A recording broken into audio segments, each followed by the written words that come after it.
حاکم نے مستدرک میں حضرت انس رضی اللہ عنہ کی روایت نقل کی ہے، ہم نبی کریم صلی اللہ علیہ وسلم کے ساتھ ایک سفر میں تھے۔ دوران سفر ایک منزل پر ہمارا قیام ہوا۔ اس لق و دق وادی میں کسی شخص کی آواز سنائی دی کہ وہ کہہ رہا ہے کہ یا اللہ مجھ کو بھی محمد صلی اللہ علیہ وسلم کی امت مرحومہ میں شامل کر دے۔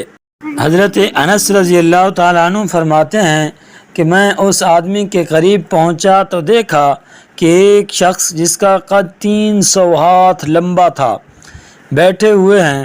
انہوں نے مجھ سے پوچھا کہ آپ کون صاحب ہیں؟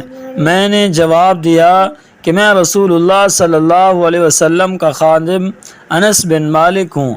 ان بزرگ نے پوچھا کہ محمد صلی اللہ علیہ وسلم کہاں ہیں؟ میں نے جواب دیا کہ یہیں قریب میں ہیں اور آپ کی دعا سن رہے ہیں۔ اس پر انہوں نے کہا آپ جا کر محمد صلی اللہ علیہ وسلم سے کہہ دیں کہ آپ کے بھائی الیاس آپ کو سلام کہہ رہے ہیں۔ چنانچہ میں نے ان کا یہ پیغام نبی کریم صلی اللہ علیہ وسلم کو پہنچا دیا۔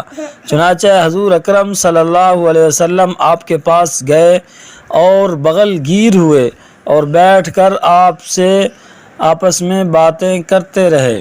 حضرت الیاس علیہ السلام کہنے لگے کہ یا رسول اللہ صلی اللہ علیہ وسلم میں سال بھر میں صرف ایک بار کھانا کھاتا ہوں اور آج میرے افطار کا دن ہے، آپ بھی میرے ساتھ شریک ہو جائیے۔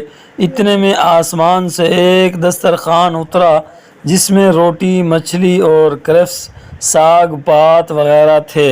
آپ دونوں نے کھایا اور مجھے بھی کھلایا۔ پھر دونوں نے عصر کی نماز پڑھی۔ پھر نبی کریم صلی اللہ علیہ وسلم چل دیے۔ میں نے دیکھا کہ الیاس علیہ السلام ایک بادل پر سوار ہو کر بجانب آسمان پرواز کر رہے ہیں۔ ایک صحابی فرماتے ہیں کہ اسلام لانے سے پہلے میں حضور اکرم صلی اللہ علیہ وسلم کی خدمت میں حاضر ہوا تو آپ نے مجھے ایک گھر دکھایا اور ارشاد فرمایا کہ اس گھر میں ایک عورت رہتی تھی۔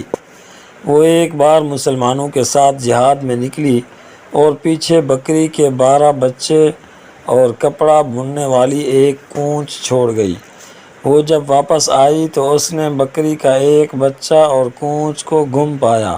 اس نے اللہ تعالیٰ سے عرض کیا، اے میرے رب، آپ نے جہاد میں نکلنے والوں کی حفاظت کی ضمانت لی ہے جبکہ میرا ایک بکری کا بچہ اور ایک کونچ گم ہو گئے ہیں۔ آپ مجھے یہ دونوں چیزیں واپس کر دیجئے۔ وہ اسی طرح شدت سے دعا کرتی رہی، چنانچہ اس کی دعا قبول ہو گئی، اسے گم شدہ چیزیں واپس مل گئیں۔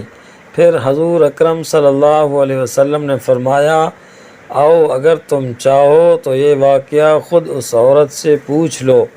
میں نے عرض کیا، نہیں اللہ کے رسول، میں تو آپ کی تصدیق کرتا ہوں۔ مال خرچ کرنے اور اسے بچا کر نہ رکھنے کے سلف صالحین کے واقعات بے شمار ہیں۔ خود حضور اکرم صلی اللہ علیہ وسلم کا معمول یہ تھا کہ آپ کوئی چیز بھی اگلے دن کے لیے ذخیرہ کر کے نہیں رکھتے تھے۔